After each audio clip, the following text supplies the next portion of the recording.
શ્રી કૃષ્ણ ભગવાને અર્જુનને વાત કરી કે શ્રુતિ વિપ્રતિપન્ના તે યદા સ્થાસ્યતે નિશ્ચલા સમાધા વચલા બુદ્ધિસ્તદા યોગમ અવાપ્સ્યસી. કે જ્યારે આ સાંભળીને, કથા સાંભળીને તારું મન સ્થિર થશે ને, ત્યારે તને યોગની પ્રાપ્તિ થશે, ત્યારે તારી બુદ્ધિ સ્થિર થશે. આપણે સાંભળીએ ખરા કથા વાર્તા, પણ જ્યાં સુધી આપણી મતિ સ્થિર ન થાય ત્યાં સુધી આપણને સાંભળવાનો જેવો જોઈએ એવો લાભ થતો નથી. શ્રીજી મહારાજે વચનામૃતની અંદર આ વાત કરી છે. મહારાજ કે જ્યારે આપણે આ બધી વાત સાંભળીએ, આત્માની વાત સાંભળીએ, પરમાત્માની વાત સાંભળીએ, તો વાત સાંભળીએ ત્યારે આપણું મન થોડી વાર માટે સ્થિર થાય, પણ જ્યારે પાછા વ્યવહારની અંદર લાગીએ, વ્યવસાયની અંદર લાગીએ, જગતના કાર્યની અંદર લાગીએ, વિષયની અંદર લાગીએ, ત્યારે એ વખતે પાછી એવી સ્થિતિ આપણી રહેતી નથી. થોડી વાર માટે આપણને કેફ ચડી જાય, પણ પછી એવું રહેતું નથી. એટલે શ્રીજી મહારાજે વાત કરી કે આવો જે ગોબરો આત્મવિચાર છે ને, એ આપણને સુખદાયક થતો નથી. ગોબરો આત્મવિચાર એટલે શું? તો મહારાજે કીધું કે ઘડીક વાર આત્મા રૂપે વર્તે અને ઘડીક વાર એમ માને કે હું દેહથી નોખો છું, ચૈતન્ય છું, બ્રહ્મ છું, મારે વિશે માયાનો કોઈ ભાગ છે જ નહીં, ઘડીક વાર એમ માને. અને પછી મહારાજ કહે જ્યારે સ્ત્રી ધનાદિક પદાર્થોનો યોગ થાય ત્યારે પાછો ચાળા ચૂથવા માંડે. તો આવી રીતે ઘડીક ચાળા ચૂથે અને ઘડીક ભગવાન ભજે તો એને કઈ સુખ આવતું નથી. ગુણાતીતાનંદ સ્વામી એમની વાતોમાં લખ્યું કે નદીની અંદર પાણી ચાલ્યું જતું હોય ને, તો જયારે વરસાદ આવે ને, જયારે પહેલો વરસાદ, એ વખતે બધું ડોળું પાણી અંદર આવે, કાદવ બધો ધસડાઈને અંદર આવે. એટલે નવું જૂનું પાણી ભેગું થાય ને એટલે પાણી બધું કેવું લાગે? ડોળું લાગે. પણ પછી બહુ વરસાદ પડે તો એકદમ ચોખ્ખું પાણી પાછું થઈ જાય. એટલે શરૂઆતની અંદર આપણી મનની સ્થિતિ ડામાડોળ થઈ જાય કે ઘડીક આપણે વિષય બાજુ ખેંચાઈએ, ઘડીક ભગવાન બાજુ ખેંચાઈએ, એટલે આપણા મનની સ્થિતિ છે ને ડોળાયેલા પાણી જેવી થઈ જાય છે. એટલે માટે શ્રીજી મહારાજે વચનામૃત સારંગપુર ચોથાની અંદર એવી વાત કરી છે. મહારાજ કે જ્યારે અત્યંત નિર્વાસનિક થવાય એવો અતિ શુદ્ધ આત્મવિચાર કરે ને, ત્યારે પછી જગતનો કોઈ ભેગ રહેતો નથી, ત્યારે અત્યંત સુખની પ્રાપ્તિ થાય. પણ આપણે વચ્ચે રહેવામાં માનીએ, વચ્ચે નહીં, પણ મરજીવા થઈને કૂદી પડે એકવાર કે બસ અધ્યાત્મ માર્ગ એટલે અધ્યાત્મ માર્ગ, અડધો પડધો માર્ગ નહીં. એવી રીતે જયારે કૂદી પડે ત્યારે ભગવાનના વચનની અંદર અને સંતના વચનની અંદર તો અત્યંત નિર્વાસનિક થવાય એવો અતિશુદ્ધ આત્મવિચાર જયારે કરે ત્યારે જેવું છે એવું આપણને ભગવાનનું સુખ આવતું હોય છે. અહીંયા આગળ ગીતાની અંદર શ્રી કૃષ્ણ ભગવાને આપણને સ્થિત પ્રજ્ઞાના લક્ષણો કહેવાનો પ્રારંભ કર્યો. અર્જુને ભગવાનને પૂછ્યું કે ભગવાન કેવો પુરુષ હોય ને સ્થિત પ્રજ્ઞ કહેવાય? તો પહેલી વાત શ્રી કૃષ્ણ ભગવાને આપણને કરી કે પ્રજહાતિ યદા કામાન સર્વાન પાર્થ મનોગતાન. હે પાર્થ, અંતરની અંદર રહેલી બધી કામનાઓનો ત્યાગ કરો ને, આ પહેલું પગથિયું છે. આપણને જે કોઈ દુઃખ આપતું હોય તો બહારની કોઈ વ્યક્તિ આપણને દુઃખ આપતી નથી, આપણું મન જ આપણને દુઃખ આપે છે. આપણી કામનાઓ છે ને આપણને દિવસ રાત દોડાવ્યા કરે છે, એ ઠરીને બેસવા દેતી નથી. એટલા માટે સંસ્કૃતની અંદર એક સુભાષિતમાં એવી વાત કરી છે કે આશા નામ મનુષ્યાનામ કાચિદ આશ્ચર્ય શૃંખલા. એક સાંકળ છે અને સાંકળનું નામ છે તૃષ્ણા. સામાન્ય રીતે કોઈ પણ માણસ સાંકળથી બંધાયેલો હોય તો એ હરી ફરી શકે નહીં, એ સ્થિર થઈ જાય, એ જળની જેમ એક જગ્યાએ પડ્યો રહે. પણ તૃષ્ણા નામની સાંકળ આશ્ચર્ય શૃંખલા છે, એટલે કે વિચિત્ર સાંકળ છે. વિચિત્ર શા માટે છે? તો એની અંદર લખ્યું છે કે યયા બધા પ્રધાવંતી, એનાથી જે બંધાયેલા છે એ દોડ્યા કરે છે. આ કેવી સાંકળ કહેવાય? માણસ સાંકળથી બંધાય તો પડ્યો રહેવો છે, પણ તૃષ્ણા નામની સાંકળ એવી છે ને કે યયા બધા પ્રધાવંતી, એનાથી જે બંધાયેલા છે ને એ બધા દિવસ રાત દોડ્યા કરે છે. અને જે લોકો એનાથી મુક્ત થયા છે, મુક્તાસ્તિષ્ઠંતી પંગવત, કે જે સાંકળથી, તૃષ્ણાની સાંકળથી મુક્ત થઈ ગયા છે ને એ પોતે શાંતિથી બેઠા છે. એના જીવનમાં દોડાદોડી આપણને જોવા મળતી નથી. એક શેઠ હતા અને શેઠને 7 પેઢી સુધી ચાલે ને એટલી એને કમાણી કરી લીધી હતી, છતાં પણ દિવસ રાત ટેન્શનની અંદર રહેતા હતા. તો પેલી શેઠાણી કે તમે આટલા વાર ટેન્શનમાં શું રહો? એ કે હું 8મી પેઢીની ચિંતા કરું છું. એટલે શેઠાણીએ કીધું કે તમે જંપો અને આટલું બધું ભેગું કર્યું છે, હવે ભોગવવા માટે તો નવરા થાવ, અને આની અંદરથી તમે ક્યારે નવરા થશો? 18 કલાક મહેનત કરો, રાત્રે તમને ઊંઘ આવતી નથી, દિવસ રાત ધંધાના વિચાર કરે. આ આપણી બાજુમાં ઓલા પડોશી રહેશે, જુઓ, મજૂર અને મજૂરણ છે, એ બે માણસ રોજે રોજનું રળીને ખાય, સવારે મજૂરી કરવા જાય છે 9 વાગે, સાંજે 5 વાગે પાછા આવે છે, અને પછી રાત્રે એ લોકો નિરાતે બેસી ખાઈ પી અને ભજન ભક્તિ કરે છે. હું રોજ જોઉં છું કેટલું આનંદથી એનું જીવન વીતે છે. અને તમને તો તમારા પરિવાર સાથે બેસવાનો 10 મિનિટ પણ ટાઈમ મળતો નથી. તમે ટેલિફોનમાંથી નવરા થતા નથી. આ સોદો ને આ નિર્ણય ને આ દુકાન ને આ ધંધો. તો હવે આ તો જુઓ, આ લોકોની પાસે કઈ નથી તોય નિરાશથી બેઠા છે, અને તમારી પાસે આટલું બધું છે તોય તમને શાંતિ નથી. એટલે પેલા શેઠ કે તને ખબર નથી, એને 99 નો ધક્કો નથી લાગ્યો. કે 99 નો ધક્કો શું છે? શેઠ કે હું તને બતાવીશ 99 નો ધક્કો શું કહેવાય. બીજે દિવસે રાત્રે શેઠે શું કર્યું કે કોથળી લીધી કપડાની, અને એમાં 99 રૂપિયા ભર્યા, અને પછી કોથળીનું ઉપરથી બંધ કરી દીધી દોરીથી. અને પછી પેલા મજૂરન એ ઘરની અંદર હાજર નહોતા ને એ વખતે બારીમાંથી કોથળી અંદર નાખી દીધી એના ઘરની અંદર. અને પછી રાતનો સમય થયો, અને પેલા જે મજૂર અને પત્ની હતા એ ઘરે આવ્યા. હવે રોજની જેમ ઘર ખોલ્યું અને અંદર જોયું તો કોથળી હતી. તે ખોલી અંદરથી, કે આમાં તો રૂપિયા છે, ભગવાને આપણા ઉપર બહુ મહેર કરી, રૂપિયા આપી દીધા, ગણો કેટલા છે. તો ગણ્યા તો કેટલા થયા? 99 રૂપિયા થયા. એટલે પેલો મજૂર કે જો 1 રૂપિયો આવે ને તો હવે કેટલા થઈ જાય? 100 થઈ જાય પૂરા. એટલે હવે કે આપણે 100 કરવા પડશે. અને બીજા દિવસથી તો ડબલ મહેનત, એ લોકો વધારે મહેનત કરવા માંડ્યા, અને વધારે પાળી કરી અને કે આપણે 1 રૂપિયો ગમે તેમ કરીને કમાવો છે. અને પછી તો એ પોતે જે નિરાતે બેસતા હતા ને એ નિરાત બધી જતી રહી.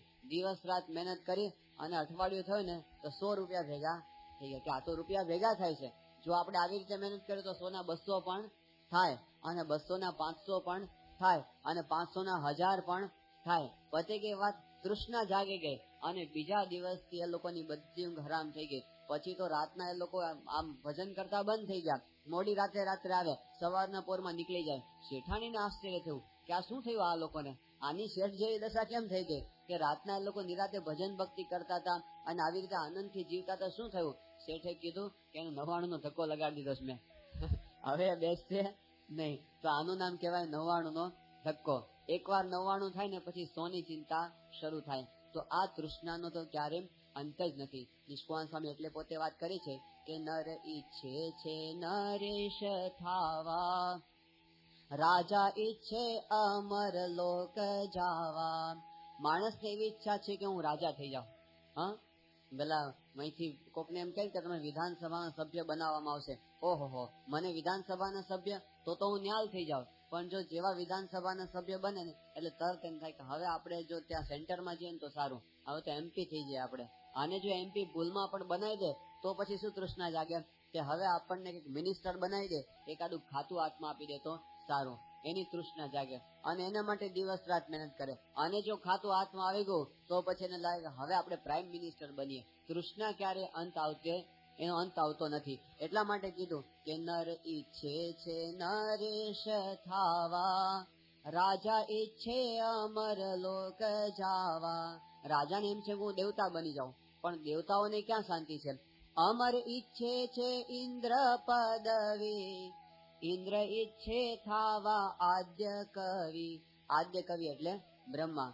તો માણસને એમ છે કે હું રાજા બની જાઉં, રાજાને એમ છે હું દેવ બની જાઉં, દેવને એમ છે હું ઇન્દ્ર બની જાઉં, ઇન્દ્રને છે હું બ્રહ્મા બની જાઉં. બધાને તૃષ્ણા છેક પ્રકૃતિ પુરુષ સુધી અશાંતિ અશાંતિ અને અશાંતિ. તો આ તૃષ્ણા કોઈને જંપવા દેતી નથી. તો એટલા માટે શ્રી કૃષ્ણ ભગવાન પહેલી જ શરત એ મૂકે છે કે તૃષ્ણાનો ત્યાગ કરો. કેટલું દોડશો? અંતરની ઈચ્છાઓને ઓછી કરો. આપણે પદાર્થ વધારીએ છીએ. પેલા શોપનહોવરની વાત આપણે સાંભળેલી ગઈકાલે કે એમણે કીધું કે ઓબ્જેક્ટ્સ ડિવાઇડેડ બાય ડિઝાયર્સ. જેટલા પદાર્થો વધારે હશે એની સામે ઈચ્છાઓ જો વધારે હશે ને તો પદાર્થો સુખદાયક થશે નહીં. આપણે પદાર્થો વધારે કરીએ છીએ, પણ ઈચ્છાઓ જો ઘટાડ કરીએ ને તો પછી કોઈ જાતની ચિંતા રહે નહીં. એટલા માટે એક સાધુએ પેલા રાજાની બહુ બધી સંપત્તિ જોઈને રાજાનો ગર્વ કરતો હતો. એ વખતે એમને પેલા સાધુએ વાત કરી કે વયમિહ પરિતુષ્ટા વલ્કલૈસ્ત્વં ચ લક્ષ્મ્યા સમ ઇહ પરિતોષો નિર્વિશેષો વિશેષઃ સતુ ભવતિ દરિદ્રો યસ્ય તૃષ્ણા વિશાલા મનસી ચ પરિતુષ્ટે કોર્થવાન કો દરિદ્રઃ मनसि च परितुष्टे कोऽर्थवान् को दरिद्रः કે વયમેહ પરિતુષ્ટાત કે હે રાજન તને એમ છે કે હું રાજ્ય સંપત્તિથી સુખી છું, પણ મને મારા વલ્કલની અંદર એટલો જ આનંદ છે, મારે કોઈ જાતની તૃષ્ણા નથી. કારણ કે સતુ ભવતી દરિદ્રો, દરિદ્ર કોણ બને છે? યસ્ય તૃષ્ણા વિશાલા, જેની તૃષ્ણા વધારે છે ને ગરીબ છે. ગરીબની વ્યાખ્યા શું? જેની પાસે પૈસા ઓછા છે ગરીબ નહીં. યસ્ય તૃષ્ણા વિશાલા, જેની વધારે ભૂખ હોય ને વધારે ગરીબ, જેની વધારે તૃષ્ણા હોય એ વધારે ગરીબ. તો આપણે ગરીબ બનવું કે પૈસાદાર આપણા હાથમાં છે. બાકી તો જો આનંદ સંત ફકીર કહે વો આનંદ નાહી અમીરી મેં, અમીરી મળી ગઈ એનાથી કઈ ગરીબી મટી જતી નથી. તો અમીરી પામવાનો ઈલાજ, ગરીબી મટાડવાનો ઈલાજ એ આ જ છે, અંતરની તૃષ્ણાઓનો ત્યાગ કરવો. તો આપણને જેમ જેમ તૃષ્ણા ઓછી થતી જાય, સ્થિતપ્રજ્ઞ પુરુષના જીવન સામે આપણે જોઈએ છે ને, એમના જીવનમાં કોઈ તૃષ્ણા હોતી નથી, એમને કોઈ ઈચ્છા જ નહીં, કોઈ આકાંક્ષા જ નહીં, અને ઉલટાનો પદાર્થ મળે તો એની અંદર તો એ મૂંઝાઈ જાય. પ્રમુખ સ્વામી મહારાજને જીવન સામે આપણે જોઈએ કેટલી બધી એમની જીવનની અંદર અનાસક્તિની ભાવના આપણને દેખાય. જયારે પદાર્થનો યોગ થાય ને ઉલટાનો એનાથી દૂર ભાગવા માટે પ્રયત્ન કરે, અને એમને થાય કે આનાથી બચીએ તો સારું. અને એમને દેખાય છે કે આવા પુરુષના વૈરાગ્યનો વિચાર કરીએ ને તો આપણો રાગ ટળી જાય. શ્રીજી મહારાજે વચનામૃત એ વાત કરીશ, ગરડા પ્રથમનું 67મું વચનામૃત. મહારાજ કે આવા જે સ્થિતપ્રજ્ઞ પુરુષ હોય પ્રમુખ સ્વામી મહારાજ જેવા, અને એ લોકોના જીવનની અંદર જે વૈરાગ્ય છે એનો જો આપણે વિચાર કરીએ તો પછી આપણા જીવનમાંથી કામનાઓ ઓછી થતી જાય, ઓટોમેટિકલી નીકળતી જાય. ચમત્કાર છે આધ્યાત્મિક માર્ગનો. ગુણાતીતાનંદ સ્વામીના વખતની અંદર જુનાગઢમાં એક નાગર ભક્ત રહેતા હતા. હવે નાગર ભગતને બહુ રસાસ્વાદ, એને ઘરે પોતે ગયા હોય એટલે જ્યારે પોતે જમવા માટે બેસે ને એટલે એમના પત્ની ને એમના માતુશ્રી બંનેનો જીવ તાળવે ચોટી જાય કે કાંઈક તો ભૂલ કાઢશે ને કાઢશે જ. અને જો કાંઈક રસોઈની અંદર ખામી રહી ગઈ હોય તો ધૂળ કાઢી નાખે, બધાની થાળી પછાડે, ફેંકી દે બધું. આટલો ગુસ્સો કરે કાયમ માટે. એના ઘરની અંદર આ પ્રશ્ન, એટલે પેલા બહુ મૂંઝાયા કરે કે આપણે આ આવે છે ને ઘરમાં, આપણે બધા ટેન્શનમાં આવી જઈએ. એટલે એમને ગુણાતીતાનંદ સ્વામીને કહેવાયું કે સ્વામી આ તમારો ભગત કહેવાય છે, પણ ભગત છે ને બહુ સ્વાદિયા છે, અને જયારે ઘરની અંદર આવે ને ત્યારે ઉપાધિ કરે, અને એકે દિવસ એને 100% સારું ખાવાનું લાગ્યું હજી સુધી બન્યું જ નથી. કાયમ માટેનો પ્રશ્ન. ગુણાતીતાનંદ સ્વામી કે સારું, એમને હવે કહેજો કે સવારે થોડા વહેલા કથાની અંદર આવે. એટલે પોતે રોજ આવતા, દર્શન કરીને જતા રહે, પણ એમના ઘરેથી કીધું કે આજે તમે રોજ મંદિરે જાઓ છો તો કોક દાડો સ્વામીની કથા સાંભળો તો બેસો, થોડા વહેલા જાઓ. એમને કીધું સારું. એ દિવસે વહેલા ગયા 9 વાગે, અને 10 વાગ્યા સુધી 10:30 સુધી સ્વામીએ કથા કરી, અને ત્યાર પછી 11 વાગે રાજભોગ આરતીનો ડંકો પડે એટલે બધા આરતીના દર્શન કરવા ગયા. એટલે પેલા નાગર ભગતે દર્શન કરવા ગયા આરતીના. હવે આરતી પછી છે ને હરે થયા એટલે બધા જમવા માટે ગયા સંતો બધા. એટલે એ વખતે પેલા ભગતને થયું કે આ ગુણાતીતાનંદ સ્વામી એ તો જુનાગઢ મંદિરના મહંત કહેવાય, અને એમને તો કેટલા બધા એમની સેવકો એમની સેવા કરવામાં હાજર હોય, તો ગુણાતીતાનંદ સ્વામી તો બહુ સારું ખાતા હશે. તો આજે આપણે એને એવો જ વિચાર આવે કે બહુ સ્વાદિયા હોય ને કે આ શું ખાતા હશે. એટલે એમને વિચારે કે સ્વામી શું જમતા હશે, આપણે જોઈએ. એટલે એ પોતે આમ સ્વામી ભંડારમાં ગયા ને તો એની પાછળ ગયા, અને દૂર ઉભા રહીને જોવા માંડ્યા કે સ્વામી શું જમે. તો સ્વામી પેલે કોથળા ઉપર બેઠા, પોતે એમના સેવક હતા, પત્તર લાવીને મૂક્યું, અને પછી કંઈક ભૂકો પીરસાયો એની અંદર, પેલા પત્તરની અંદર. હવે હતો તો 2 દિવસના ઠંડા રોટલાનો ભૂકો સ્વામી પોતે જમતા હતા. હવે રોટલાનો ભૂકો અંદર નાખ્યો એટલે દૂરથી એમને થયું કે જો ચૂરમું પીરસાયું. એમને વિચાર આવ્યો કે સરસ મજાનું ચૂરમું સ્વામીને અંદર પીરસાય છે, એ એમને જોયું. અને પછી થોડી વાર થઈ, સ્વામી કે છાશ લાવો, એટલે છાશ તેની અંદર નાખી. એટલે એમને થયું કે આ છાશ, આ દૂધ લાગે છે. એટલે એમ કે ચૂરમાની સાથે દૂધ સ્વામી મિક્સ કરીને જમતા હશે, આવો રિવાજ હશે અહીંયા. એટલે એમને જોયું દૂરથી, એ નાખ્યું. અને પછી સ્વામી કે મીઠું લાવો, અને સાંભળી ગયા કે મીઠું આની અંદર નાખે છે. એટલે પોતે નજીક આવ્યા, એમને કીધું સ્વામી તમે શું જમો? સ્વામી કે ત્યાં તો રોટલો, છાશ અને મીઠું અમે જમીએ છીએ, અમારો રોજનો આ જ ખોરાક છે. અને એમણે સાંભળ્યું, એમ કે ઓહો, આટલા મોટા મંદિરના મહંત અને હજારો માણસો એમને માને ને પૂજે, અને છતાં પોતે રોટલો ખાઈને રોજ લે છે, રોટલો ને છાશ. અને મારી અંદર તો કઈ માલ નથી, તોય હું 10 જાતના રોજ મિષ્ટાન બનાવડાવું છું અને આ કરાવડાવું છું, અને મને તો સ્વાદ મળતો જ નથી. અને આ એમને જ્યાં વિચાર આવ્યો ને એ ક્ષણથી એમનો સ્વાદ ટળી ગયો, એ જ સેકન્ડથી, કે આપણે કઈ સ્વામી જેવા નથી તો પણ આટલા બધા આપણે લાડકોડ કરીએ છીએ, આ સારું કહેવાય નહીં. અને પછી એ દિવસે પોતે ઘરે ગયા જમવા. એમના પત્ની અને એમના સાસુ બંનેનો, એમના માતૃશ્રી બંનેનો જીવ તાળવે ચોટેલો. પણ પેલા આવીને બેઠા અને કંઈ પણ બોલાવે કે જમીન ઉઠી ગયા. અને આશ્ચર્ય થયું કે પહેલો દિવસ આજ આવો થયો કે એમને કાંઈ પ્રશ્ન જ ઘરની અંદર ન થયો. પછી એમને ખબર પડી કે ગુણાતીતાનંદ સ્વામીનું નિસ્વાદીપણું જોયું ને, પેલા ભગતનો સ્વાદ છે એ ટળી ગયો. તો મોટા સંત છે એમના જયારે ગુણનો વિચાર કરીએ ને ત્યારે આપણા અંદર એ ગુણનો આવિર્ભાવ થતો હોય છે. આપણે આપણી સાથે જયારે સરખામણી કરીએ ને કે ક્યાં અમે ને નાથ ક્યાં તમે રે, અમે ક્યાં પડ્યા છીએ ને તમે કેટલી ઊંચી કક્ષાએ બિરાજમાન છો, તો આપણને પ્રમુખ સ્વામી મહારાજના જીવનમાં આવું નિર્વાસનિકપણું દેખાય. એનો વિચાર આપણે શું કામ કરવાનો કે એનો વિચાર કરતા કરતા આપણને ફાયદો થઈ જાય, આપણા જીવનનું પરિવર્તન થઈ જાય. સ્વામીશ્રી એકવાર મુંબઈની અંદર હતા અને એ વખતે સાંજના સમયે ઠાકોરજીને પેલો મેવો ધરાવે, ફ્રૂટ ધરાવે, અને પછી સ્વામીશ્રી આગળ પ્રસાદ લાવ્યા. હવે એ વખતે બેંકોક થી એક નવું ફળ આવેલું માંગુર નામનું, પહેલી જ વહેલી વખત સ્વામીશ્રીના થાળમાં આવતું હતું. હવે આવું જયારે એકદમ નવી વસ્તુ આવે ને ત્યારે આપણને ઈચ્છા થાય કે કેવું છે તો જોઈએ. જિંદગીમાં ક્યારેય કોઈ ફળ ચાખ્યું ના હોય અને પહેલી વખત આવે એટલે આપણને થાય કે આ આપણે જોઈએ. અને સ્વામીશ્રીને એ વખતે ધર્યું, પણ સ્વામીશ્રીને બહુ આગ્રહ કર્યો બધાએ કે લો સ્વામી. સ્વામી જમ્યા જ નહીં, અતિશય આગ્રહ કર્યો તો સ્વામી બધાને વેચી દીધું, લો, પોતે અડ્યા નહીં. તો એના જીવનમાં આપણને દેખાય કે નવા પદાર્થ ભોગવી લેવા, એવું કઈ એમના જીવનમાં દેખાય જ નહીં. શાસ્ત્રીજી મહારાજ એકવાર મુંબઈમાં હતા ને તો એ વખતે બટેટા પૌવા બનાવીને લાવ્યા.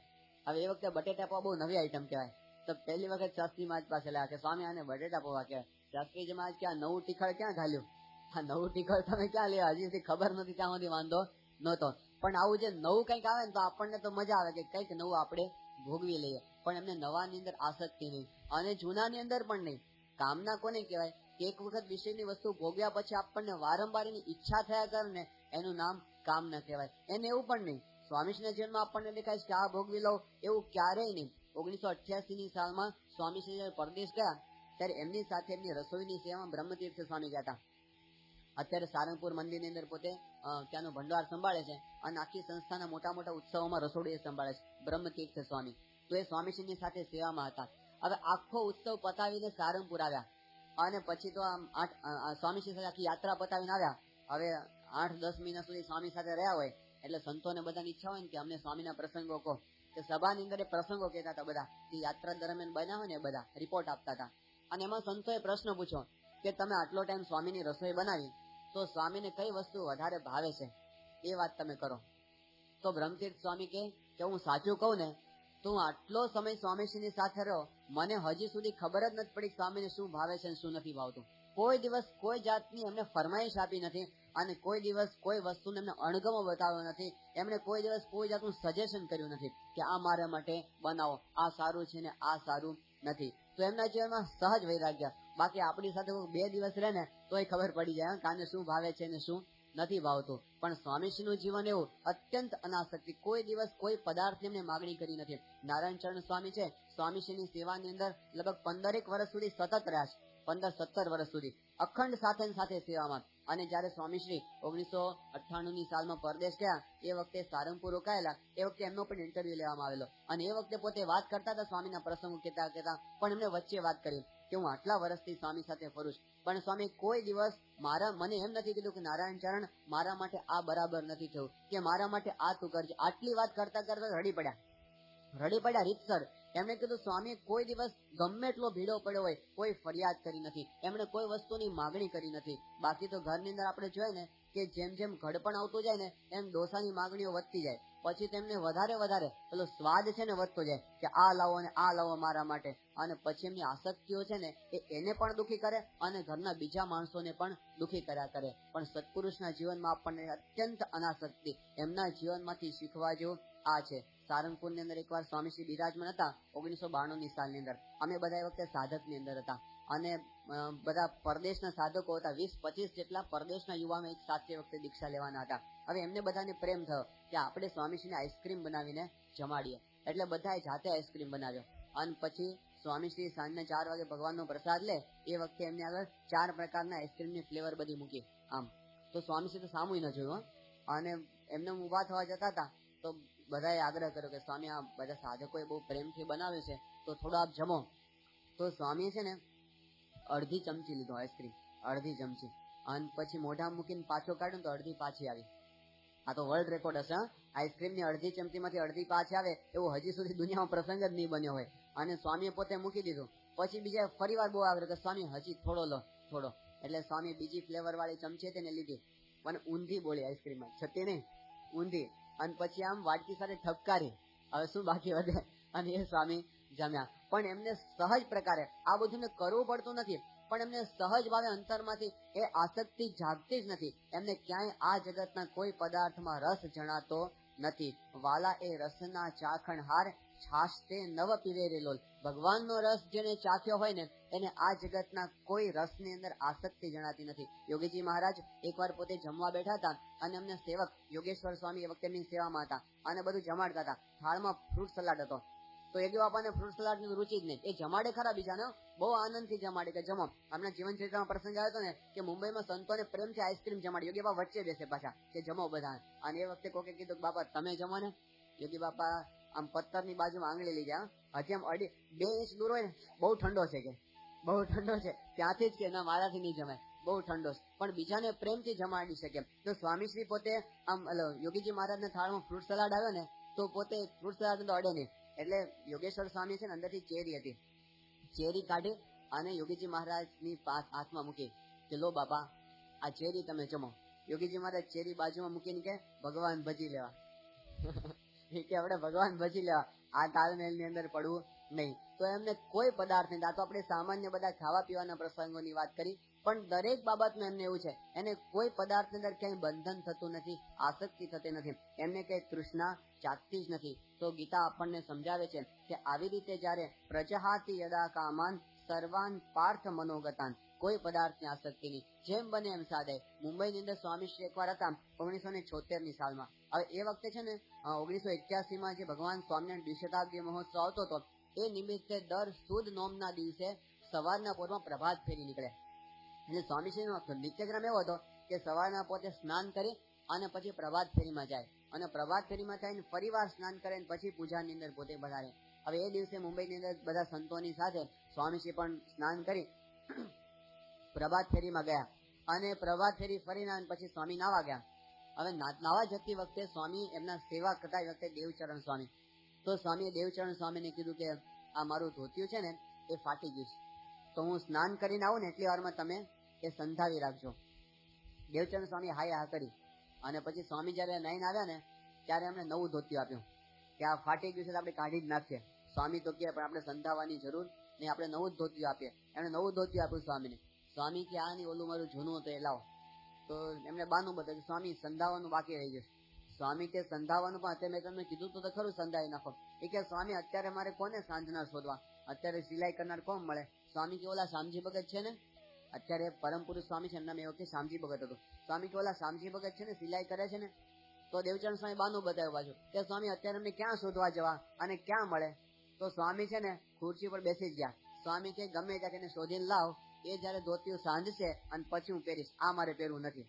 આ તો સ્વામી જીદ પકડી, એટલે પછી શોધી કાઢ્યા શામજી ભગત ને, અને પછી જયારે પોતે ધોતિયું સીવીને લાવ્યા ને પછી એ જૂનું ફાટેલું સાંધેલું ધોતિયું સ્વામીએ પહેર્યું. હવે લાખોના પોતે ગુરુ, એમને કઈ ફાટેલા પહેરવાની જરૂર નથી. એમના વચને તો લોકો જીવન સમર્પિત કરી દેવા માટે તૈયાર છે, પણ અત્યંત સાદાઈની એમની રુચિ. યોગીજી મહારાજની પાસે એકવાર મુંબઈમાં ભગવાનજીભાઈ નામના એક એમના જૂના એમના મિત્ર કહેવાય અને મોટા શેઠ હતા. તો એ પોતે ધોતિયું લઈ આવ્યા.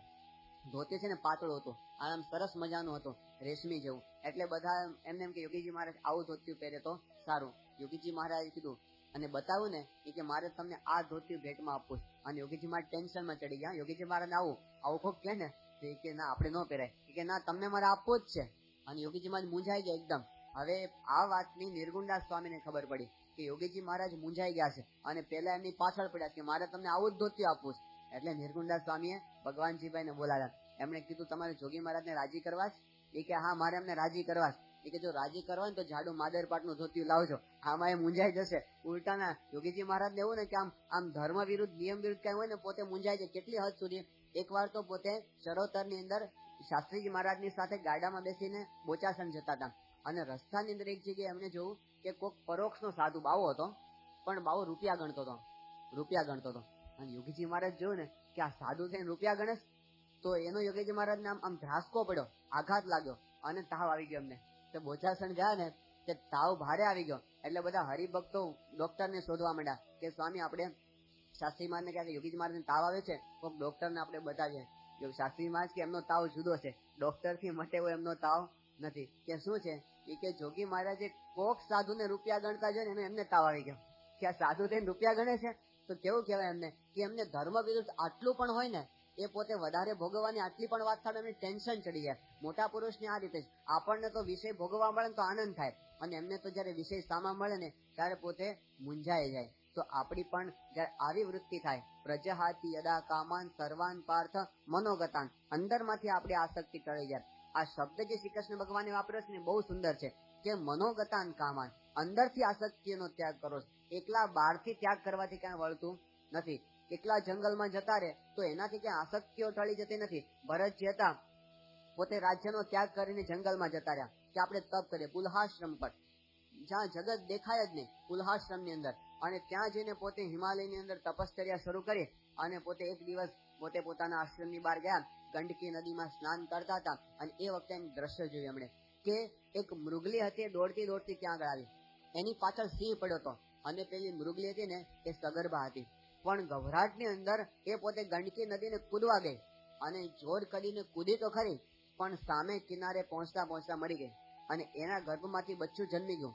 અને એ આપણે ભરતજીએ જોયું. એ બધી સવારની પ્રાતઃ વિધિ કરતા હતા એટલે એમને તરત પેલું પાણીમાં તણાતું ને બચ્ચું, એમને હાથ પકડીને બચાવી લીધું અને પછી એમને ધોઈ અને સાફ કર્યું. અને પછી એમને થયું કે આની માં તો મરી ગઈ છે, આનું કોઈ ધ્યાન રાખનાર નથી, હવે તો એને સાચવવાની જવાબદારી મારી કહેવાય. એટલે પછી પોતે એને પોતાના આશ્રમમાં લઈ આવ્યા અને પછી કુણું કુણું ઘાસ એ શોધી અને પછી લઈ આવ્યા અને એને થોડું જમાડ્યો. અને પેલું બચ્ચું છે એને થોડી નિરાશ થઈ, એ સુઈ ગયું. અને પછી તો ભરતજી પોતે દિવસ રાત એની ચિંતા કરવા માંડ્યા. રોજ સવારે ઉઠીને પેલું મૃગલીનું બચ્ચું એનું શું થયું, એ શું ખાશે, એ શું પીશે. પછી તો પોતે બહાર કઈક ફળ ફળાદી લેવા માટે જાય ને તો એમની ચિંતા શું થાય કે પેલું મૃગનું બચ્ચું મારા આશ્રમમાં એકલું છે તો એને કઈ કોઈ ખાઈ નહીં જાય ને, એને કોઈ કઈ રાની પશુ આવીને હેરાન નહીં કરે ને, એટલે શું કરે પોતાની ભેગું જ લઈને જાય, ખભે ચડાવીને જ જાય ગમે ત્યાં જાય ને તો. અને એનું જ ચિંતન થવા માંડે. પછી તો ભરતજી પોતે સવારે પૂજા કરવા બેસે, ધ્યાન કરવા બેસે ને તો આંખો બંધ કરે પેલું મૃગલીનું બચ્ચું સાંભળે કે એનું કઈક થયું હશે તો. એટલે પછી એટલામાં પેલું મૃગલીનું બચ્ચું આવે અને એની સિંગડીઓથી એ ભરતજીનો ખભો ગજવાડવા માંડે. એટલે ભરતજીને આ બધું બહુ ગમે અને એની અંદર હેત થઈ ગયું, એમની અંદર આસક્તિ થઈ ગઈ. પેલું મૃગનું બચ્ચું મોટું થઈ ગયું તો પણ એનો ત્યાગ કરી શક્યા નહીં. દિવસ રાત એનું જ ભજન. પછી તો ભજન ભક્તિ અને ભગવાનનું ધ્યાન ઉપાસના સંધ્યા વંદન બધું બંધ થઈ ગયું અને એની જ સેવાની અંદર લાગી ગયા. એમ કરતા કરતા ભરતજી એ પોતે અંત અવસ્થાની અંદર આવી ગયા, છેલ્લી બીમારી, અને પોતે સુતાતા. અને એ વખતે એમના પગને ચાટવા માટે પેલું મૃગનું બચ્ચું ત્યાં આગળ આવ્યું અને એને જોતા જોતા અત્યંત આસક્તિપૂર્વક એને જોતા જોતા ભરતજીએ પોતાના દેહનો ત્યાગ કરી દીધો. અને ત્યાગ કરી દીધો ત્યાર પછી એમને બીજે જન્મે મૃગલાનો અવતાર લેવો પડ્યો. ભાગવતનું 5મ સ્કંદ આ વાત કરીશ. અને મૃગના દેહમાં એને પોતાના પૂર્વજન્મનું જ્ઞાન થયું અને એમને થયું કે ઓહો, હું પોતે આખા ભારતના રાજ્યનો ત્યાગ કરી અને વનમાં ભગવાન ભજવા માટે ગયો હતો. હું વનમાં કઈ મૃગ ઉછેર કેન્દ્ર ખોલવા માટે નહોતો ગયો, પણ ત્યાં ગયા પછી હું આ ભગવાનને મૂકી અને આવી વસ્તુની અંદર આસક્ત થઈ ગયો તો મારા જીવનનું પ્રયોજન છે ને એ મેં ગુમાવી દીધું. અને પોતે મૃગના દેહની અંદર અંતરદ્રષ્ટિ થઈ. આખી જિંદગી પોતે કઈ ખાધું જ નહીં, અન્ન જળનો ત્યાગ કરી દીધો, તપશ્ચર્યા કરી અને મૃગનો દેહ પડી ગયો. ત્યાર પછી ત્રીજા જન્મે પોતે જડ ભરત રૂપે અવતાર ધારણ કર્યો અને મહાજ્ઞાની પુરુષ પોતે થયા. પણ તુલસીદાસજી આપણને વાત કરી કે એક મૃગ કે કારણ ભરત ધરી 3 દેહ. એક મૃગને કારણે ભરતને કેટલા 3 દેહ ધારણ કરવા પડ્યા. એક મૃગ કે કારણ ભરત ધરી 3 દેહ, તુલસી ઉસકી ક્યા ગતિ, જો ઘટ ઘટ કરત સનેહ. એ બધે જ જે ચોંટી જાય છે એની શું દશા થશે. તો યોગીજી મહારાજની પાસે એકવાર હરિભક્તે આ વાત કરી કે સ્વામી, આ ભરતજીનું તો એક જ મૃગલું હતું અને તો એને 3 દેહ ધારણ કરવા પડ્યા. અને અમારે તો કેટલા બધા મૃગલા છે, ઘરની અંદર જ્યાં જો ત્યાં મૃગલા. અમારી ફેક્ટરી એક મૃગલું, અમારું ઘર છે ને એક મૃગલું, અમારા દીકરાઓ છે ને એ મૃગલું, અમારા ઘરવાળા છે પણ મૃગલું. હવે આટલા બધા ભેગા થયા તો અમારું શું થશે. યોગીજી મહારાજ કે ભરતજીને કોઈ સમર્થ ગુરુ પ્રાપ્ત થયા નહોતા અને એટલે બંધાયા. તમને તો એવા ગુરુ મળ્યા ગુણાતીત, ક્યાંય બંધાવા દેશે નહીં, માટે તમે ચિંતા કરશો નહીં. તો ગુણાતીત ગુરુ પ્રાપ્ત થાય ને કોઈ મૃગલામાં આપણને બંધાવા દેતા નથી. પછી આ પ્રયોગ કરે, આપણે સીધે સીધું ના મૂકે શું કરે, બીમારી કરે. સીધે સીધો ધંધો આપણને ન છૂટતો હોય તો ખોટ જાય, અને સીધે સીધી દેહની અંદર આસક્તિ હોય તો એની અંદર કઈક ઉપાધિ કરે, ગમે કહેવાય નહીં. પણ ભોગવતા થકા પણ અંતરમાં એની આસક્તિ ન હોય ને એને નિર્લેપ કહેવાય. તો પ્રમુખ સ્વામી મહારાજના જીવનમાં દેખાય કે એમના જીવનમાં કેટલા પદાર્થો આવે છે. એને તો મોટા મોટા બંગલાઓ પ્રાપ્ત થાય છે, મર્સિડીઝ ગાડીમાં ફરે, પણ છતાં પણ પોતે વનની અંદર રહેતા હોય ને એમાં નિર્લેપ છે. એને જગતની અંદર કોઈ પ્રકારની આસક્તિ નથી. આપણને દેખાય કેટલા લોકો કે આ પ્રમુખ સ્વામી તો આવી સારી સારી ગાડીઓમાં ફરે, એને કઈ સાધુ કહેવાય? તો સાધુની વ્યાખ્યા પોતે સમજ્યા નથી. સાધુની વ્યાખ્યા એવી નથી કે ગાડી ન વાપરે. સાધુની વ્યાખ્યા એ કે ગાડીમાં આસક્તિ ન હોય. બાકી ન મળતો એને દિવસ રાત તૃષ્ણા રહ્યા કરે તો એને કઈ સાધુ કહેવાય નહીં. તો એનાથી નિર્લેપ પોતે રહી શકે છે. બાકી આપણે અત્યાર સુધી જોયું સ્વામીશ્રીની ગાડી તો થોડા વર્ષોથી આવી, પણ એ પેલા તો વર્ષો સુધી પોતે કેવળ ટ્રેનની અંદર ફરતા અને બસની અંદર ફરતા. અને હરિભક્તોએ કેટલો આગ્રહ કર્યો. સ્વામીશ્રીની જયારે બીમાર થઈ, તબિયત બગડી, અને એ વખતે બધાએ બહુ આગ્રહ કર્યો, સંતોએ આગ્રહ કર્યો, અને સંત સ્વામી જેવા મોટા સંત, મહાન સંત કહેવાય, એમને બહુ આગ્રહ કર્યો. ત્યારે સ્વામીએ પરાણે પરાણે ગાડી સ્વીકારી છે. અને હરિભક્તો હેલિકોપ્ટરનું કહેતા હતા ને ત્યારે સ્વામી ગાડી ઉપર આવ્યા છે, ત્યાગ કરતા કરતા. બાકી તો વર્ષો સુધી સ્વામી ફાર્ગો જીપની અંદર પડતા. અને સ્વામીની ફાર્ગો ગાડી કેવી હતી, એ આમ હાલે ને તો સ્વામી આગળ જ બેઠા ડ્રાઈવરની બાજુમાં, પણ ગાડી ચાલે ને તો સ્વામીને ગિયર પકડીને બેસવું પડે, આમ છટકી ના જાય ને એટલા માટે. એવી ગાડીની અંદર સ્વામી બેસતા. અને ગુરુપદે સ્વામી જયારે પહેલી વખત આવ્યા, જયારે ગુરુપદ 1971 સાલમાં, અને ત્યાર પછી સ્વામી પહેલી વખત મુંબઈ જતા હતા. તો એ વખતે મુંબઈની અંદર બધા હરિભક્તોને અને સંતોને ભાવ કે સ્વામી બાપા ગુરુપદે આવ્યા પછી પહેલી વખત અહીંયા મુંબઈમાં આવે તો આપણે સ્વાગત કરવા માટે જઈએ. તો બેન્ડ વાજા સહિત બધી વ્યવસ્થા કરી અને દાદર એરપોર્ટ પર, દાદર રેલવે સ્ટેશન પર બધા સ્વાગત કરવા માટે ગયા. અને આમ તૈયાર થઈને ઉભા હતા અને બધાને કે ફર્સ્ટ ક્લાસનો ડબ્બો અહીં આવે છે અને અહીંથી સ્વામી ઉતરશે. પણ સ્વામીએ તો છે ને ગુરુ જ્યાં લાખોના, પણ સ્વામીએ થર્ડ ક્લાસની ટિકિટ કઢાવી, થર્ડ ક્લાસની. અને સ્વામી ત્યાંથી આવ્યા, મુંબઈ પ્લેટફોર્મ પર ઉભા રહ્યા અને ગાડીમાંથી સ્વામી ઉતર્યા ને તો પેલા તો જોવે કે અહીં ક્યાં નથી, અને સ્વામી છેક પાછળથી થર્ડ ક્લાસ માંથી નીકળ્યા કે સ્વામી તો ત્યાં આટા મારે. ઓલા પ્લેટફોર્મ વાળાને આશ્ચર્ય થયું કે જેનું સ્વાગત કરવા માટે આટલા બધા માણસો થર્ડ ક્લાસ માંથી ઉતરે, આ કેવા પુરુષ છે. પણ એમને કોઈ દિવસ પોતાના માટે કોઈ પદાર્થની આકાંક્ષા રાખી નથી. એ પોતે નિત્યનો ત્યાગ કરતા રહે. અને પાછું જયારે પ્રસંગ આવે, સંજોગો, ત્યારે પોતે ખબર પડે છે કે એમાં આસક્તિ નથી. હમણાં સ્વામીશ્રી ગયા વર્ષે સહારા ગયા હતા અને ત્યાં આગળ સંતોની અને હરિભક્તોની શિબિર હતી. એ શિબિર પછી સ્વામી જયારે હેલિકોપ્ટરમાં પાછા મુંબઈ આવ્યા હતા, સાંજના સમયે સ્વામી પધારવાના હતા. એટલે દાદરની અંદર મંદિરમાં બધા હરિભક્તો ચિક્કાર ભરાઈ ગયા હતા સ્વામીના દર્શન માટે અને સ્વાગત માટે. હવે એ વખતે સ્વામીશ્રીનું જે ગાડી હતી ને, એમની ગાડી સ્વામીશ્રીની એ એરપોર્ટ પર મોકલી હતી લેવા માટે. પણ પેલા હેલિકોપ્ટર વાળાને કંઈક મેસેજની અંદર ભૂલ થઈ ગઈ. તો જે એરપોર્ટ પર ગાડી પહોંચવાની હતી ને એને બદલે બીજા એરપોર્ટ પર પોતાનું હેલિકોપ્ટર ઉતાર્યું, હેલિપેડ ઉપર. અને ત્યાં જેવું ઉતર્યું, હવે એ વખતે ત્યાં તો કોઈ ગાડી હાજર જ નહોતી. આપણી ગાડી જે મંદિરની ગાડી હતી એ તો બીજી જગ્યાએ પહોંચી ગઈ હતી. અને સ્વામી ત્યાં ઉતરાને ખબર પડી ગાડી નથી. અને પછી એ વખતે એ સહારા ગ્રુપ વાળાની એક સામાન્ય એરપોર્ટ પર હેરફેર કરવા માટે એક ખખડધજ મારુતિ વાન હતી, એર કન્ડિશન વગરની, અને બારી ખુલ્લી બધી એવી. તો એની અંદર સ્વામી કે આપણે રાહ નથી, આમાં જ બેસવા ને. એટલે સ્વામી અને બે સંતો, બીજું કે હાજર જ નહોતું, એમાં બેઠા સ્વામી. અને એ વખતે ધુમાડો ખાતા ખાતા આવ્યા. હવે રસ્તામાં પેટ્રોલ ખૂટી ગયું પાછું પેલી મારુતિ વાન ને. તે પેટ્રોલ સ્ટેશન પર ગયા તો પેલો પેટ્રોલ સ્ટેશનમાં કે ઓળખે નહીં કે આ પ્રમુખ સ્વામી છે. એ કે જાઓ છેલ્લે લાઈનમાં પાછળ જાઓ. તે છેક પાછળ કેટલી વાર સુધી અડધો કલાક સ્વામી લાઈનમાં ઉભા રહ્યા અને પછી પેલું પેટ્રોલ ભરાવ્યું. અને આ બાજુ તો બધા રાહ જોઈ કે સ્વામી આવ્યા નહીં. અને જ્યાં મારુતિ વાન ઉભાવીને ઉભી રહી, કોઈને કલ્પના નહીં. અને એમાંથી સ્વામી બહાર નીકળ્યા કે સ્વામી આમાંથી બહાર નીકળ્યા. આવી સામાન્ય ગાડીમાંથી ક્યાં મર્સિડીઝ અને ક્યાં મારુતિ વાન. પણ એમને એવું નહીં. બાકી કેવું થયું કે એકવાર પદાર્થ આપણે ભોગવતા થાય ને પછી આપણાથી છૂટે નહીં. યોગી શતાબ્દી મહોત્સવમાં એક પ્રસંગ બનેલો કે મહાત્મા આવ્યા હતા, મોટા મહાત્મા કહેવાય બહારના. હવે એમને છે ને આપણે સંસ્થા તરફથી એના આવવા જવાની વ્યવસ્થા માટે એક મર્સિડીઝ કારની વ્યવસ્થા કરી આપી હતી. એમને ઉતારે લઈ જાય અને ઉતારેથી સભા મંડપની અંદર સ્ટેજ ઉપર લઈ આવે. એ કાયમ માટેની એની વ્યવસ્થા કરતા. એક યુવક પણ એમની સાથે સેવામાં રાખ્યા હતા. હવે એક દિવસ એવું બન્યું કે પોતે ત્યાં આપણું જે નગર હતું ને યોગી શતાબ્દીનું, ત્યાં આગળ સ્ટેજની બાજુમાં જ ભોજનાલય હતું. એટલે ત્યાં પોતે ભોજન કરવા માટે ત્યાં રોકાયા હતા. અને એમને થોડી વાર લાગે એમ હતી. એટલે એ વખતે એક મોટા મહેમાન આવવાના હતા અને મહેમાનને લેવા માટે ગાડી મોકલવાની જરૂર પડી ત્યાં એરપોર્ટ ઉપર. એટલે બધાએ કીધું કે આપણે આ ગાડી ફ્રી છે તો આમને થોડી વાર માટે મોકલી દો. એટલે મર્સિડીઝને મોકલી દીધી. અને એરપોર્ટ પર ત્યાં ગઈ અને પાછળથી આ સ્વામીજી હતા જે એ તો તૈયાર થઈ ગયા કે આપણે ઉતાર જવાનો ટાઈમ થઈ ગયો, ચાલો આપણે જઈએ. એટલે એ વખતે મર્સિડીઝ તો બહાર ગઈ હતી. એટલે એની જગ્યાએ બીજી સારી ગાડી, સાવ સામાન્ય તો નથી પણ બીજી સારી ગાડી તૈયાર કરીને લાવે કે આમાં સ્વામી આપને ઉતારે જવાનું. તો પેલા એમને જોયું ને કે ये हमारी गाड़ी नहीं, हम इसमें नहीं बैठेंगे કે પણ સ્વામીજી આ તો પેલી ત્યાં ગઈ એ કે હમ ઇંતજાર કરેંગે, આને દીજીએ, એ આવે પછી આપણે જઈશું, આપણે કઈ ઉતાવળ નથી, પણ આમાં તો નહીં જ બેસું. એટલે રાહ જોઈએ, કલાક સુધી બેસી રહ્યા, અને ઓલી ગાડી આવી ને પછી એમાં બેસીને પોતે ઉતારે ગયા. પણ એવું કે આ અમારે ના ચાલે, પછી એવું થઈ જાય, એક વખત મળવા માંડે ને પછી. પણ સત્પુરુષ એને કહેવાય જેને કોઈ પદાર્થમાં ક્યારેય બંધન થાય નહીં, કોઈ પ્રકારની આસક્તિ થાય નહીં. પ્રજહાતિ યદા કામાન સર્વાન પાર્થ મનોગતાન. એકવાર બે સાધુ હતા ને, બૌદ્ધ સાધુ હતા, અને એ પોતે એક નદી ક્રોસ કરતા હતા. હવે નદી ઉતારતા હતા ને એ વખતે રસ્તાની અંદર એક સ્ત્રી તણાતી હતી, અને એક સાધુએ જોઈ એટલે એમને તરત કૂદી પડી અને પેલી સ્ત્રીને બચાવી લીધી, અને બચાવીને ત્યાં નદીના સામા કિનારે એમને મૂકી દીધી, અને પછી આગળ ચાલવા માંડ્યા. હવે એમની સાથે બીજો સાધુ હતો ને, એમને થયું કે બુદ્ધે તો ના પાડી છે કે સ્ત્રીનો સ્પર્શ ન કરાય, અને આ કેમ અંદર કૂદી પડ્યો હશે, આ શું કામ લેવા માટે ગયો હશે. એના મનમાં ડોળાયા જ કરે, અને 10, 15, 20 કિલોમીટર સુધી ચાલ્યા. અને 20 કિલોમીટર પછી પેલા પ્રશ્ન પૂછ્યો કે મારે તને એક પ્રશ્ન પૂછવો છે. કે પૂછ, શું છે? એ કે આપણા બુદ્ધ ભગવાને તો ના પાડી છે કે સ્ત્રીનો સ્પર્શ ન કરાય, અને પેલી સ્ત્રીને તમે અડીને બહાર કાઢી તો કેટલું બધું પાપ લાગે તમને.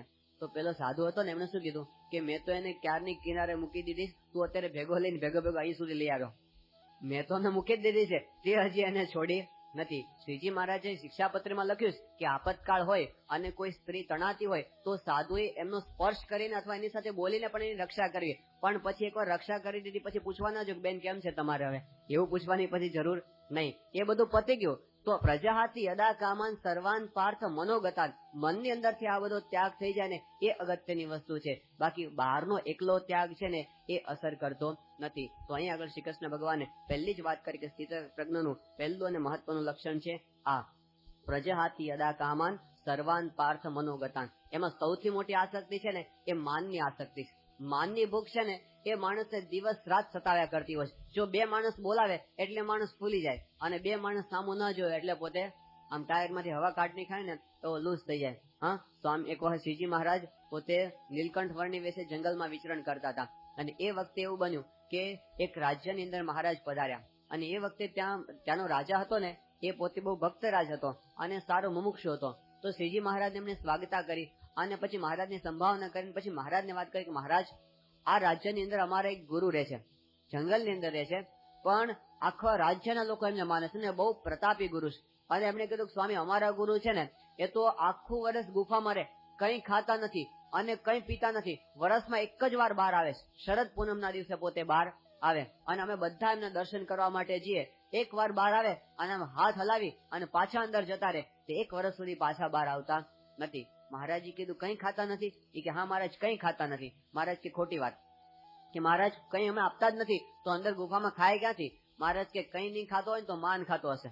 એ કે મહારાજ એ શું માન ખાતો હશે? એટલે મહારાજ કે શરદ પૂનમ ક્યારે આવે? કે મહારાજ 3 દિવસ પછી જ આવે. મહારાજ કે આ વખતે ટેસ્ટિંગ કરવું હોય તો કરો, આ વખતે શરદ પૂનમના દિવસે કોઈ દર્શન કરવા માટે જશો નહીં, આજ્ઞા આપી દો આખા રાજ્યની અંદર. અને રાજાએ આખા રાજ્યમાં હુકમ ફેરવી દીધો કે આ શરદ પૂનમના દિવસે મહાત્માના દર્શન કરવા કોઈએ જવાનું નથી, અને કોઈ ન ગયા. અને જયારે મહારાજ અને પેલા રાજા એક જગ્યાએ બેસીને શાંતિથી દૂરથી જોતા હતા શું થાય છે, અને પેલો બાવો છે એ બહાર આવ્યો, એને તેમ હતું કે હું બહાર જઈશ, હજારો માણસો ભેગા થયા છે, મારો જય જયકાર કરશે, ઓહો શું માન શું સન્માન, આવા વિચાર કરતો કરતો એ બહાર આવ્યો ને તો બહાર કોઈ દેખાય જ નહીં. એમને થયું મારા કેલેન્ડરમાં કઈ ભૂલ થઈ ગઈ કે શું, અને બરાબર જો કે છે તો શરદ પૂનમ જ આજે, અને છતાં આજે કોઈ આવ્યું નથી. એટલે એમને થયું કુછ બી નહીં, બસ આટલા જ વિચારને એમને હાર્ટ એટેક આવી ગયો, અને હાર્ટ ફેલ થઈ ગયું, ત્યાં ને ત્યાં મરી ગયો. મહારાજે પેલા રાજાને કીધું કે જો આ જીવતો હતો ને એ તમે એક વાર જય બોલાવતા હતા ને આમ જય જયકાર, એનો કેફ આખો વર્ષ ચાલતો હતો, માણસ માનના આધારે ખેંચી નાખતો હતો, પણ જેવું માન મળતું બંધ થયું ને માણસ મરી ગયો. તો અહંકારનો આનંદ એવો છે એ છોડી શકાતો નથી, માનની ભૂખ, અને એ પણ છોડવાની. પ્રજાહાતી અદા કામાન સર્વાન, અંતરની બધી આસક્તિઓ, તો માનની આસક્તિ પણ ટળી જાય, માનની ભૂખ પણ ટળી જાય, વાહની ભૂખ પણ ટળી જાય, તો એનું નામ એ મુક્ત થયો કહેવાય આસક્તિથી. એ આપણને સત્પુરુષના જીવનમાં જોવા મળે. ગમે એટલું માન મળે ને એને ક્યારે એવું થતું નથી કે મારું સન્માન થાય, એ પોતે એનાથી નિર્લેપ જ રહ્યા કરે. અહમ શૂન્યતા એ એમના જીવનનો પર્યાય બની ગયો છે એવું આપણને દેખાય. યોગી બાપા સભામાં બેઠા હોય ને તો એ વખતે બધા યોગી બાપાના વખાણ કોઈ કરે ને વક્તા, તો બધા તાળીઓ પાડે ને તો યોગીજી મહારાજ પોતે તાળીઓ પાડે. એમને ખબર જ નહીં કે મારા વખાણ થાય. અત્યંત અહમ શૂન્યતાની પરાકાષ્ઠામાં પુરુષ વર્તતા હોય, મારું સન્માન થાય છે એવી એમને ખબર પણ હોતી નથી. એ આપણને મોટા પુરુષના જીવનની અંદર દેખાય છે. સ્વામીશ્રી 1988ની સાલમાં અમેરિકામાં ગયા હતા અને એ વખતે કેનેડા પાર્લામેન્ટ દ્વારા સ્વામીશ્રીનું સન્માન રાખવામાં આવ્યું હતું, બહુ મોટું સન્માન. અને સ્વામીશ્રી જયારે પોતે ત્યાં પાર્લામેન્ટના મકાન પર જવા માટે ગાડીની અંદર બેઠા અને એ વખતે સ્વામીશ્રીના સેવક પણ એમની સાથે હતા. હવે ગાડી સ્વામીશ્રી પોતે પત્ર વાંચન કરવા માંડ્યા અને જેવું પેલું મકાન આવી ગયું પાર્લામેન્ટનું એટલે સેવકે કીધું, સ્વામી આ પાર્લામેન્ટનું મકાન આવી ગયું. તો સ્વામીશ્રીની સ્વાભાવિક પ્રકૃતિ એવી કે પોતે ગાડીમાં બેસીને વાંચતા હોય ને ત્યારે પત્ર વાંચન કરે અને પોતે એક પગમાં મોજડી પહેરી હોય અને એક પગમાં ન પહેરી હોય એટલે પોતે પગ પર પગ ચડાવીને વાંચતા હોય. તો પાર્લામેન્ટનું મકાન આવી ગયું છતાં સ્વામીનું પત્ર વાંચન અટકતું નહોતું. એટલે પછી સેવક કીધું, સ્વામી આપણું સ્થાન આવી ગયું. સ્વામી કેમ?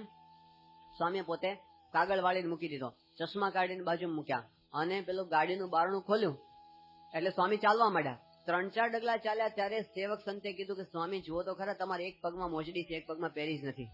સ્વામી એમ, હાલો પાછા. અને પાછા આવીને મોજડી પહેરી. હવે આવું કોઈ દિવસ બને ખરું આપણા જીવનમાં? આમ કોકના લગ્નમાં જાય ને તો એ માણસ 10 વખત જોઈ લે કે બધું બરાબર છે ને, કોઈ એના સામું જોવાનું એ વખતે હોય નહીં.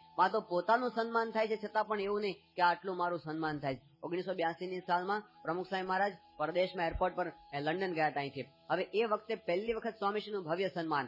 અને કેવું સન્માન હતું કે છેક પ્લેન સુધી પેલી રોલ્સ રોય કાર આવવાની હતી, પ્લેન સુધી. અને આટલું સન્માન તો કોઈ ભારતીયને હજુ સુધી પ્રાપ્ત નહોતું. એટલું મોટું સન્માન સ્વામીશ્રીનું કરવાનું હતું. એટલે બધા સંતોને બહુ આનંદ કે બાપાનું મોટું સન્માન થાય. તો સ્વામીશ્રી પોતે પ્લેનમાંથી ઉતર્યા અને પેલી ગાડીની અંદર બેઠા તો હરિભક્ત બાજુમાં ગાડી ચલાવતા હતા. સ્વામીશ્રીની બાજુની સીટ પર બેઠા. પાછળ સીએમ કાકા, ત્યાં લંડન સત્સંગ મંડળના પ્રમુખ કહેવાય, અને બીજા 2 સંતો બેઠા, સેવક સંતો. અને પછી ગાડી ચાલવાની શરૂઆત થઈ. હવે પેલા હરિભક્ત છે ને મૂંઝાયા કરે. એ મૂંઝાય એટલા માટે કે ગાડીને એરપોર્ટમાંથી બહાર લઈ જવા માટે સ્પેશિયલ રૂટ હોય છે, એની બધાને ખબર ન હોય. તો એના માટે એક ગાઈડની જરૂર પડે કે આ રૂટમાંથી ગાડી આપણે બહાર લઈ જવી. પણ એ જે ગાઈડ હતો ને, ધોળિયો હતો, યુરોપિયન હતો, એ બહાર ઉભો હતો. હવે પેલા ડ્રાઈવર એટલા માટે મૂંઝાયા હરિભક્ત કે આને બેસાડવા ક્યાં, કારણ કે પાછળની 3 સીટ ફૂલ થઈ ગઈ, આગળ સ્વામી બેઠા છે. તો હવે આ ગાઈડને ક્યાં બેસાડવો એટલે પોતે મનમાં મૂંઝાતા હતા. પણ સ્વામીશ્રી એટલા ચકોર છે ને, 1 સેકન્ડમાં પરિસ્થિતિ પામી ગયા અને સ્વામીશ્રી તરત પોતાનું બારણું ખોલી નાખ્યું અને પોતાનું બારણું ખોલી અને યુરોપિયન હતો ને એનો હાથ પકડી અને એને ખેંચો અને સ્વામીએ પોતાની સીટ પર એને બેસાડી દીધો. અને સ્વામી બાબુ પોતાની સીટ પરથી ઉભા થઈ અને ડ્રાઈવર અને સીટની વચ્ચે પેલું ગિયર બોક્સ હતું એના પર બેસી ગયા. અને જેના બેન્ડ વાજા વાગતા હતા એ સ્વામી પોતે ગિયર બોક્સ પર બેઠા બેઠા એરપોર્ટમાંથી બહાર આવ્યા. હવે આવું ક્યારેય થાય? આમ સન્માન જેનું થતું હોય ને તો અટંટો હલે નહીં કે તમે બધા ઉતરી જાઓ, હું હલું, મારું સન્માન થાય છે. પણ એમને એવો ભાવ જ નહીં કે મારા બેન્ડ વાજા વાગે, તો પોતે તો ગિયર બોક્સ પર બેઠા બેઠા બહાર આવ્યા. તો સત્પુરુષની આ અહમ શૂન્યતા છે. આપણે માની કે એમનું સન્માન કરીએ છીએ પણ એ તો બધું ભગવાનના ચરણે ધરી દેતા હોય છે કે મારું આ કાંઈ છે નહીં. તો બધી કામનાઓની સાથે માનની કામનાઓનો ત્યાગ કરવો. એટલે તુલસીદાસે લખ્યું કે કનક તજ્યો કામિની તજ્યો તજ્યો ધાતુકો સંગ. કનકનો ત્યાગ કરી દીધો, સોનાનો ત્યાગ કરી દીધો, સ્ત્રીનો ત્યાગ કર્યો અને ધાતુ માત્રનો ત્યાગ કર્યો. કનક તજ્યો કામિની તજ્યો તજ્યો ધાતુકો સંગ. તુલસી લઘુ ભોજન કરી જીવે માન કે રંગા.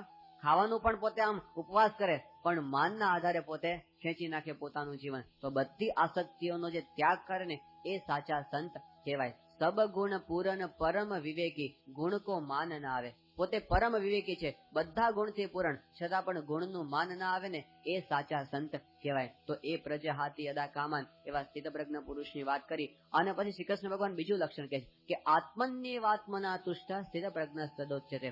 શું વાત કરી 3જા ચરણની અંદર?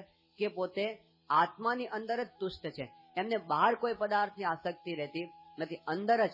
કારણ કે આત્માની અંદર રહેલા પરમાત્મા, એનાથી એને એટલું બધું સુખ મળે છે ને કે બહારથી એમને કોઈ પદાર્થની આકાંક્ષા રહેતી નથી. આપણને બહારથી ભૂખ શું કામ રહે? અંદરથી ખાલી પહોંચે ને એટલે બહારથી આપણે માગ કરીએ કે હજી વધારે પદાર્થ મળે. પણ અંદરથી જે ભરાઈ જાય છે એને પછી બહારથી કોઈ પદાર્થની આસક્તિ રહેતી નથી. ગુણાતીતાનંદ સ્વામી એમની વાતોમાં લખ્યું છે કે ઇન્દ્રિયારામ હોય તો દબાય પણ આત્મારામ હોય તો દબાય નહીં. ઇન્દ્રિયારામ હોય એને આપણે સેવાથી કે પદાર્થથી દબાવીએ, પણ જે આત્મારામ પુરુષ છે એને તો કોઈ આપણી પાસેથી આકાંક્ષા જ નથી. એ શું કામ દબાય? એ પોતે આત્મન્યેવાત્મના તુષ્ટ, પોતાના આત્માની અંદર સંતુષ્ટ હોય, બહારથી કોઈ પદાર્થની આસક્તિ એમને રહેતી નથી. તો આપણે પણ સમજવાનું એ કે આપણા આત્મામાં ભગવાન છે.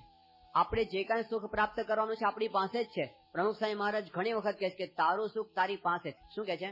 કે તારું સુખ તારી પાસે છે, બહાર આપણે શોધવાનું નથી, આપણી જ પાસે આપણું સુખ છે. આપણી દશા પેલી કસ્તુરી મૃગ જેવી છે. કસ્તુરી મૃગને સુગંધ આવવા માંડે અને સુગંધ આવે એટલે દોડે કે ક્યાંથી સુગંધ આવે અને પોતે આમ આખું જંગલ ફેંદી વળે પણ દોડતા દોડતા દોડતા સુગંધ એને આવે પણ ક્યાંથી સુગંધ આવે છે પકડી શકે નહીં. અને પછી જેવું પોતે થાકી જાય અને થાકીને પોતે નીચે પડી જાય અને એ વખતે હાંફતું એની પોતાનું જ મોઢું છે ને એ પોતાની નાભી સુધી લઈ જાય અને ખબર પડે કે સુગંધ તો અહીંથી જ આવે છે, મારી જ નાભીમાંથી કસ્તુરીની સુગંધ એમ આવતી હતી. એમ આપણા અંતરમાં જ ભગવાન રહ્યા છે અને એના સુખે આપણે સુખી થવાનું છે. આત્મન્યેવાત્મના તુષ્ટ સ્થિત પ્રજ્ઞ તદોચ્યતે. તો એવી રીતે જયારે આપણે તે દિલ્હીમાં એકવાર એવો પ્રસંગ બની ગયો કે એક ભિખારી હતો ને એ 25-30 વર્ષથી એક જ જગ્યાએ બેસીને ભિક્ષા માગે. આખી જિંદગી એક કોથળો પાથરીને બેસે અને ત્યાં ભીખ માગે અને રોજ એને કઈ 10-15 રૂપિયા મળે અને એનો નિર્વાહ થાય ને એમ કરતા કરતા એને આખી જિંદગી પૂરી કરી દીધી. 70 વર્ષની આવરદા એને કોથળા પર બેસી અને એ જ જગ્યાએ ભીખ માગતા માગતા પૂરી કરી દીધી. એ મરી ગયો અને મરી ગયો ને પછી એ જગ્યાએ એક બિલ્ડિંગ કોન્ટ્રાક્ટર હતો, એને બિલ્ડિંગ બનાવવાની શરૂઆત કરી અને પાયા ખોદવાની શરૂઆત કરી. તો ભિખારી જ્યાં બેસતો હતો ને ત્યાં જ 2 ફૂટ ખોદ્યું ને તો અંદરથી સોનાનું ચરુ નીકળ્યો. એ જ જગ્યાએ પેલો ભિખારી જ્યાં બેસતો હતો એની નીચે સોનાનો ચરુ દટાયેલો પડ્યો હતો પણ એને ખબર હતી નહીં. તો અંદર જ હતું એ થોડુંક એને કોક દાડો ખોદ્યું હોત તો આખી જિંદગી ભીખ માંગવી એને પડત નહીં. એમ આપણે પણ કોક દાડો અંદર ખોદકામ કરીએ ને, આપણી અંદર, બહાર ખોદકામ નથી કરવાનું, અંદર છે જ અગાધ સુખ અંદર પડેલું છે પણ એની ટેવ આપણે પાડીએ તો આપણા ઋષિ મુનિઓ બધા અંદર ગયા. પશ્ચિમના લોકો બધા બહાર દોડ કર્યું અને ઋષિ મુનિએ ક્યાં સંશોધન કર્યું? અંદર સંશોધન કર્યું અને એમને એ જે પરાવિદ્યાનો આનંદ આવ્યો, બ્રહ્મ વિદ્યાનો આનંદ આવ્યો અને એની એને અનુભૂતિ થઈ તો એનાથી પોતે સુખિયા થઈ ગયા અને આવો સુંદર સંદેશ આપણને આપતા ગયા. તો સંશોધન કરવાનું છે એ અંદર કરવાનું છે. બેંકોકની અંદર એક બુદ્ધની મૂર્તિ હતી અને હજારો વર્ષોથી એનું પૂજન થતું તેવું કહેવાય છે. હજારો વર્ષ જૂની મૂર્તિ, પ્લાસ્ટર ઓફ પેરિસની મૂર્તિ હતી. હવે બધા એનું પૂજન કરતા માનતા. હવે એકવાર એવું થયું પણ પડી હતી કેવી જગ્યાએ, એની કોઈને બહુ પડી નથી, એક ખૂણાની અંદર પડી રહે અને બધા જે જાય એ પૂજા કરે. એકવાર એની સફાઈ કરતું હતું અને સફાઈ કરતા કરતા અંગૂઠા ઉપરનો ભાગ છે ને એ થોડો ઘસાઈ ગયો અને ઘસાતા એમને જોયું કે આમાં કંઈક ચળકતું એવું લાગે છે અને વધારે ઘસ્યું તો વધારે ચળકતું લાગ્યું અને પછી તેને સમાચાર આપ્યા અને એની સંસ્થા ત્યાંની જે હતી, જે ધાર્મિક સંસ્થા આ બધું મંદિરોને બધું જેનું વહીવટ કરતી હતી, એમને સફાઈ કરી અને કરતા કરતા કરતા આખી મૂર્તિ ઉપરથી પડ ઉખેડતા ગયા તો 50 ટનની પ્યોર ગોલ્ડની મૂર્તિ અંદરથી નીકળી. 50 ટનની આખી સુવર્ણની મૂર્તિ હતી. લોકો અત્યાર સુધી પ્લાસ્ટર ઓફ પેરિસની મૂર્તિને માનતા હતા, ઉપર કોટિંગ ચડાવી દીધું હતું, બાકી અંદર શું હતું? પ્યોર સોનું હતું. એમ આપણી અંદર પણ એવું જ છે. આપણું અંદરનું જે સ્વરૂપ છે આત્માનું અને એમાં રહ્યા જે પરમાત્મા પ્યોર ગોલ્ડ છે પણ ઉપર પ્લાસ્ટર ઓફ પેરિસનું કોટિંગ આવી ગયું, એ દેહ ભાવનું કોટિંગ આવી ગયું. એ કોટિંગ જો નીકળી જાય ને તો પછી પરમ શાંતિ અને પરમ આનંદની અનુભૂતિ સુધી આપણે પણ પહોંચી શકીએ. તો સ્થિત પ્રજ્ઞ પુરુષ એવા હોય છે આત્મન્યેવાત્મના તુષ્ટ, એને કઈ બહારથી કોઈ પદાર્થની જરૂર પડતી નથી. આ બધા મિડલ ઇસ્ટ અંદર આરબો છે ને, હમણાં સ્વામીજી ત્યાં આગળ જે આવ્યા આનો ઇતિહાસ બધા કહેતા હતા. તો આરબો પોતે રણની અંદર આજથી 100 વર્ષ પહેલા જે બધા આરબો હતા ને એ તો બધા એમને રણમાં ભટક્યા કરતા અને આખી દુનિયામાં સૌથી વધુ ગરીબ પરિસ્થિતિની અંદર એવું તો એ લોકો જીવતા હતા. એક જગ્યાથી બીજી જગ્યાએ ઊંટિયા ઉપર ફર્યા કરે અને પોતે કઈ ખાવા મળ્યું તો ખાય અને પોતે વણજારાની પેટે જીવન વિતાવતા હતા. પાણીની તંગી, ખેતી તો કોઈ જાતની થાય નહીં એટલે કોઈ જાતનો ખનિજ પદાર્થ નહીં પાછો, એટલે પોતે આવી રીતે દિવસો વિતાવતા હતા. પણ 50-60 વર્ષ પહેલા ત્યાં આગળ ખોદકામ થઈ ગયું અને પછી અંદરથી તેલ નીકળ્યું. કઈ તો તેલ છે, અહીં તો ખજાનો છે. આખી દુનિયાનો સૌથી વધુ ખનિજ તેલનો સ્ટોક અહીં છે. આપણે તેલની ઉપર જ તરીએ છીએ અને પછી અંદરથી નીકળ્યું અને જાહો જલાલી બધી નીકળી તો આજે સ્વર્ગ જેવું થઈ ગયું. એ જગ્યાએ સ્વર્ગ જેવું વાતાવરણ. સારામાં સારા દુનિયાના બગીચા દુબઈ ને બેરીની અંદર એ લોકો બનાવી દીધા. પાણી વગર આખી દુનિયામાંથી પાણી એક્સપોર્ટ કરે, પાણી ઇમ્પોર્ટ કરે પોતે અને પેલા દરિયામાં ખારા પાણીમાંથી મીઠું પાણી બનાવે. પણ અત્યારે સ્વર્ગ જે લીલું છમ બની ગયું, રણ પણ આખું લીલું છમ બની ગયું. તો સમૃદ્ધિ તો હતી, સમૃદ્ધિની ઉપર જ એક લોકો તરતા હતા પણ અંદર ખોદકામ એમણે કર્યું નહોતું ને ત્યાં સુધી કઈ હાથમાં આવ્યું નહોતું. તો આપણે પણ ઉપર છેલ્લી જિંદગી જ્યાં સુધી જીવતા હોય ને ત્યાં સુધી આપણા જીવનમાંથી કઈ આપણે પ્રાપ્ત કરી શકીશું નહીં. પણ મહારાજે વાત કરી અને આ ગીતાએ જે વાત કરી છે એ વાત કે આત્મા અને પરમાત્માના જ્ઞાનની અંદર આપણી દ્રષ્ટિ જો થોડી ઊંડી ઉતરે ને તો પછી અંદરથી જ આપણને એવા સુખની અનુભૂતિ થાય કે આત્મન્યેવાત્મના તુષ્ટ, એને પછી બહુ દોડાદોડી કરવાની જરૂર પડે નહીં. તો સ્થિતપ્રજ્ઞ યોગની અંદર પ્રથમ જ શ્લોક પ્રજહાતિ યદા કામાન સર્વાન પાર્થ મનોગતાન આત્મન્યેવાત્મના તુષ્ટા સ્થિતપ્રજ્ઞસ્તદોચ્યતે. તો એ સ્થિતપ્રજ્ઞતાના માર્ગમાં આપણે આગળ વધી શકીએ. હજુ પણ આગળ સ્થિતપ્રજ્ઞતાના બીજા સુંદર લક્ષણો નિરૂપણ શ્રી કૃષ્ણ ભગવાન આગળના દિવસોમાં આપણને સમજાવશે. સયાન સ્વામી મહારાજની. આવી વધુ કથા સાંભળવા શ્રવણમાલા ચેનલને સબસ્ક્રાઇબ કરો.